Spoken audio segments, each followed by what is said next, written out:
সুপ্রভাত বন্ধুরা, আজ হলো ৮ ফেব্রুয়ারি রবিবার। আজকের সকালের বিশেষ বিশেষ খবরগুলি হলো: বাংলাদেশ থেকে আগত অবৈধ বসবাসকারীরা মিয়া, মুখ্যমন্ত্রী ডক্টর হিমন্ত বিশ্ব শর্মা। মৃতের সংখ্যা বেড়ে ৩৫, আরও বাড়ার আশঙ্কা।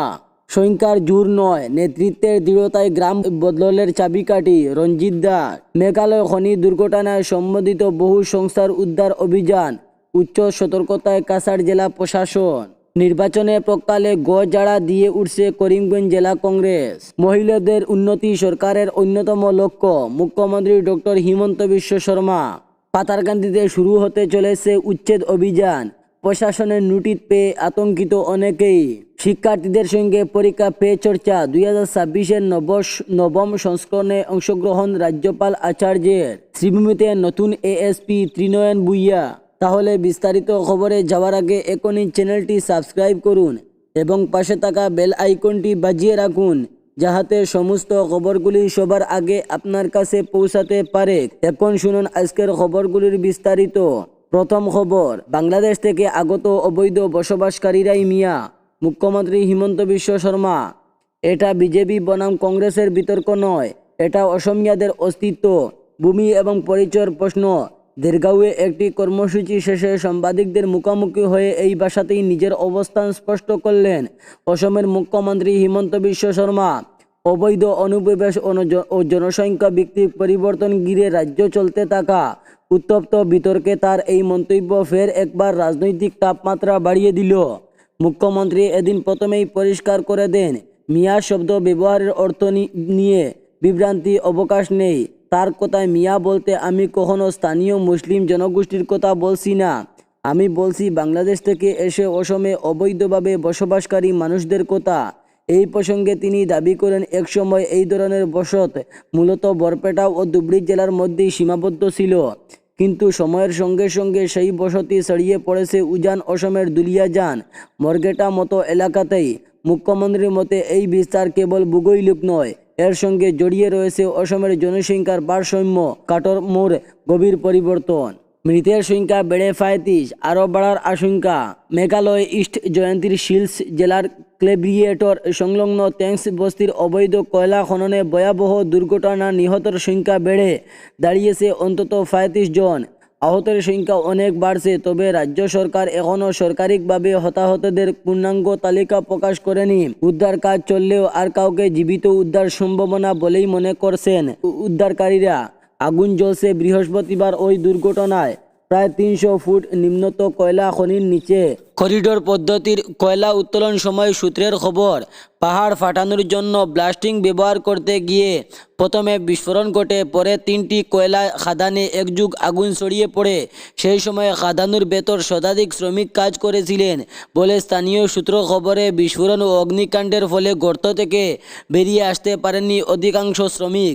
ঘটনাস্থলে দুর্গম হওয়ার উদ্ধারকারী কাজ চরম সমস্যা দেখা দেয়। বৃহস্পতিবার রাত পর্যন্ত 30টি মৃতদেহ উদ্ধার করা হয়। মহিলাদের উন্নতি সরকারের অন্যতম লক্ষ্য, মুখ্যমন্ত্রী ডক্টর হিমন্ত বিশ্ব শর্মা। লচিত বরফুকন পুলিশ একাডেমিতে আগামী দিন একটি পুলিশ মেডিকেল কলেজ স্থাপন করা হবে। সেখানে শুধু পুলিশ কর্মীরাই নন, সাধারণ মানুষও চিকিৎসা পরিষেবা সুবিধা পাবেন। একই সঙ্গে প্রত্যাধিক বিভাগের সঙ্গে আলোচনা করে নেগারিটি শিব মন্দির সংবর্ধন ও সংস্করণ কাজ করতে নেওয়া হবে। গোলাঘাটি জেলার দেরগাঁওয়ে আয়োজিত সরকারি সভার মঞ্চ থেকে এমনটাই ঘোষণা করলেন মুখ্যমন্ত্রী ডক্টর হিমন্ত বিশ্ব শর্মা। গোলাঘাট জেলার দেরগাঁও বিধানসভা কেন্দ্রে এবং যোরহাট জেলার তিতাবার বিধানসভা কেন্দ্রে মুখ্যমন্ত্রী মহিলা উদ্যমিতা অভিযান এর অধীনে বীজ মূলধন চেক বিতরণ কর্মসূচির সূচনা করেন মুখ্যমন্ত্রী। দেরগাঁও কেন্দ্রে ৩১,৮৯৫ জন এবং তিতাবার কেন্দ্রে ৩৫,৪৬১ জন মহিলা উপভোক্তার ১০,০০০ টাকা করে বীজ মূলধন চেক পান। সংখ্যার জোর নয়, নেতৃত্বেই দৃঢ়তায় গ্রাম বদলার চাবিকাঠি। রঞ্জিত দাস। গ্রামোন্নয়ন নকশা আর ফাইলে আটকে রাখার সময় নেই, মাঠে নেমে সিদ্ধান্ত নিতে হবে, আর সেই সিদ্ধান্ত কেন্দ্রে থাকতে হবে পঞ্চায়েতের নির্বাচিত মহিলাদের। গুয়াহাটিতে রাজ্যস্তরের নির্বাচিত মহিলা পঞ্চায়েত প্রতিনিধির সম্মেলনের মঞ্চ থেকে এই বার্তা স্পষ্ট করে দিলেন রাজ্যের সরকারি পঞ্চায়েত ও গ্রামোন্নয়ন দপ্তরের মন্ত্রী রঞ্জিত কুমার দাস। তার কথায় সংখ্যার জোর নয়, নেতৃত্বে দৃঢ়তাই গ্রাম বদলার চাবিকাঠি। খানপাড়া জ্যোতি বিষ্ণু আন্তর্জাতিক কলা মন্দিরের আয়োজিত এই সম্মেলনে মুখ্য অতিথি হিসাবে উপস্থিত ছিলেন তিনি। মেঘালয় খনি দুর্ঘটনায় সম্বন্ধিত বহু সংস্থার উদ্ধার অভিযান, উচ্চ সতর্কতায় কাছাড় জেলা প্রশাসন। মেঘালয় ইস্ট জয়ন্তীরা হিলস জেলার সাইপুংশি অ্যান্ড আর্ডিক ব্লকের অন্তর্গত এলাকা সুতরাং মাইসিটি গ্রামের তাস অঞ্চলে বৃহস্পতিবার একটি কয়লা খনিতে ডিমনাইটি বিস্ফোরণ মর্মান্তিক ঘটনা সংঘটিত হয়েছে। এতে 35 জনের মৃত্যুর পাশাপাশি অনেক আহত হয়েছেন। বর্তমান আহতদের বিভিন্ন হাসপাতালে চিকিৎসা চলছে উদ্ধার কাজও।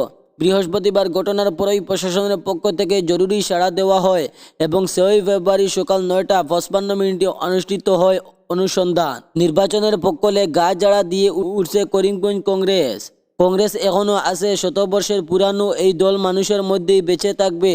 দেশের মানুষের সাথে সংগ্রামের মধ্যেই নিজের অস্তিত্ব বজায় রাখবে কংগ্রেস। শুধু একটি রাজনৈতিক দল নয়, একটি সংগ্রামের নাম। একথা ফের একবার উচ্চারণ করলেন করিমগঞ্জ জেলা কংগ্রেসের নেতৃত্ব। আসন্ন বিধানসভা নির্বাচনকে সামনে রেখে করিমগঞ্জ জেলা কংগ্রেস প্রতিটি বিধানসভা কেন্দ্রের রণকৌশল সাজাতে জোর তৎপরতা শুরু করেছে। জেলা কংগ্রেসের সভাপতি তাপস পুরকাইত ও নেতৃত্ব ব্লক মণ্ডল ও বিস্তরের একাধিক কর্মী সম্মেলন হয়েছে। শুক্রবার বদরপুরে এক অভিজ্ঞ হোটেলে নীলামবাজার ব্লক কংগ্রেসের কার্যালয়, পাতারকান্দির রবীন্দ্র ভবন, আনিপুর রাজীব ভবন কংগ্রেসের বিএলদের প্রশিক্ষা দেওয়া হয়। এই প্রশিক্ষণে উপস্থিত ছিলেন এআইসিসির 2 মাস্টার ট্রেনার বিনয়শীল গুপ্তা ও নওয়াজ খান। পাতারকান্দিতে শুরু হতে চলেছে উচ্ছেদ অভিযান। প্রশাসনের নোটিশ পেয়ে আতঙ্কিত অনেকেই। বরাক উপত্যকার হাইলাকান্দির পর এবার ভারত বাংলার সীমান্তগুলো শ্রীভূমি পাতারকান্দি সমজেলার শুরু হচ্ছে বৃহৎ উচ্ছেদ অভিযান।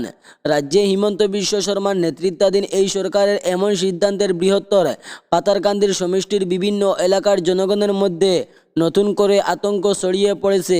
ফলে সরকারি উচ্ছেদ নোটিশ পাতারকান্দির বনভূমিতে বসবাসরত আতঙ্কিতরাই অনেক এবার নিউজ থেকে তৎপিলপা গুটিয়ে নিরাপদ স্থানে আশ্রয় নেবার খবর পাওয়া গেছে। গত দীর্ঘদিন থেকে সংরক্ষিত বনাঞ্চল অবৈধভাবে বসবাস করা পরিবারগুলোকে ইতিমধ্যেই সরকারিভাবে উচ্ছেদ নোটিশ জারি করেছে বন বিভাগ। এতে স্পষ্টভাবে 7 ফেব্রুয়ারির মধ্যেই তাদেরকে বনভূমি ছাড়া করার নির্দেশ দেওয়া হয়েছে। এতে বনাঞ্চল বসবাসরত লোকজনের মধ্যে হাহাকার ও আতঙ্কের পরিবেশ সৃষ্টি হয়েছে জানা গেছে।